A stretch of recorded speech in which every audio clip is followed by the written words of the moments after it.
Kinumpirma na itong si Jana Del Cardel ng Titan Ultra ay sisibakin at meron ng bagong coach na papalit dyan. Ayon doon sa mga lumalabas na report, si Renzi Bahar daw mananatiling assistant coach. So malamang na maging head coach dito talaga ay si Bong Ramos o kaya si Alex Cabagnot. At ang matindi dito, gusto raw ng Titan Ultra makipag-trade ka agad dito sa Magnolia Hotshots bago pa man maanunsyo kung sino man yung coach na napili nila. Interesado raw yung Titan Ultra na ma-acquire ang serbisyo nitong si Rom De La Rosa mula sa Magnolia dahil inaasahan nila na matitrade na nga itong si Joshua Monson. At malamang ang ibigay nilang kapalit dito kay Rom De La Rosa ay yung kanilang first round draft pick. Sulit na sulit yan para dito sa Magnolia dahil maraming umaasa na medyo mataas ang posisyon ng draft pick ng Titan Ultra. Kaya magagamit yan ni Coach L.A. Tenorio para kumuha ng panibagong player. Alam nating lahat na itong si L.A. Tenorio ay porsigido dito sa pag-acquire ng mga new talents para dito sa Magnolia at manalo na ng kampyonato. At mukhang magagawa nga niya yan kung sakasakali na matuloy itong trade. Matindi rin naman ang nilalaro ni Rom De La Rosa para sa Magnolia, pero kung first round draft pick ang kapalit, sa tingin ko pwede na yan na sabihin na nating baguhin talaga yung sitwasyon.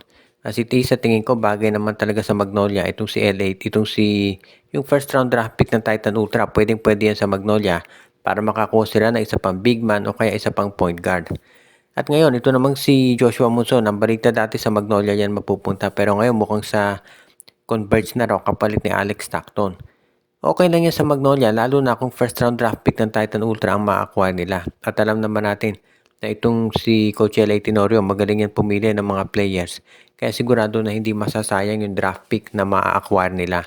At dahil dito, sigurado na magiging mas exciting yung next conference para dito sa Magnolia Hotshots, lalo na sa makukuha nila ng mga bagong player.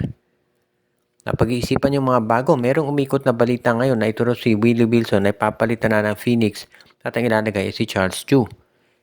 Ito'y lumabas to sa balita ni Snow, pero ayon naman dito kay Charles Chu ay gusto raw niyang manatili doon sa NCAA at doon siya magko-coach. So yan nga na magiging problema dahil ang rule ng PBA hindi po pwedeng sabay na mag-coach sa isang PBA team at sa ibang ball club, whether sa college yan o professional. So yan ngayon yung pag-aaralan mabuti ng management ng Phoenix. Of course, kung totoo nga yung balita na gusto nilang makuha itong si Charles Chu, kailangan makumbinsin nila to na umalis na dito sa NCAA. Ngayon, kung hindi na makukumbinsi yan, abay kinakailangan talaga na humanap sila ng ibang coach dahil maliwanag yung patakaran ng PBA. Kapag nag-coach ka dyan sa PBA, hindi ka pwede mag-coach ng ibang team. Kaya nga sa tingin ko, mukhang iyan ang gagawin ngayon nitong management ng Phoenix. Ang maliwanag dito, ang Phoenix ay nakita na yung naging problema nila. 5 straight na conferences na hindi sila nakaabot ng playoffs, so gusto nila ng pagbabago. At kung kanakailangan palitan agad si Willie Wilson, ito'y gagawin nila.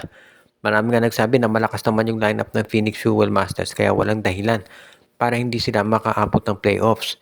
At parang recognize na yan ng management kaya nga gusto nilang kumuha ng mga bagong players na o bagong coach na magagamit talaga yung lakas ng lineup nila. Kaya nga sa tingin ko, ito talaga yung mga bagay na pwedeng mangyari as soon as possible. Kung ikaw ang Phoenix Fuel Masters, gusto mo na ma-break na yung streak na hindi ka nakakaabot dito sa playoffs at yung pagkuha sa mga bagong coaches, yan ang makatutulong. Ngayon, si Charles Yu, alam natin may experience yan doon sa pagko-coach sa Converge. Kaya nga nababagay siya talaga dito sa Phoenix. At ang balita nga, baka raw yung Strong Group Athletics yan na mag-finance na dito sa Phoenix Fuel Masters. Kaya magiging mas exciting na ang future ng koponan ng Phoenix.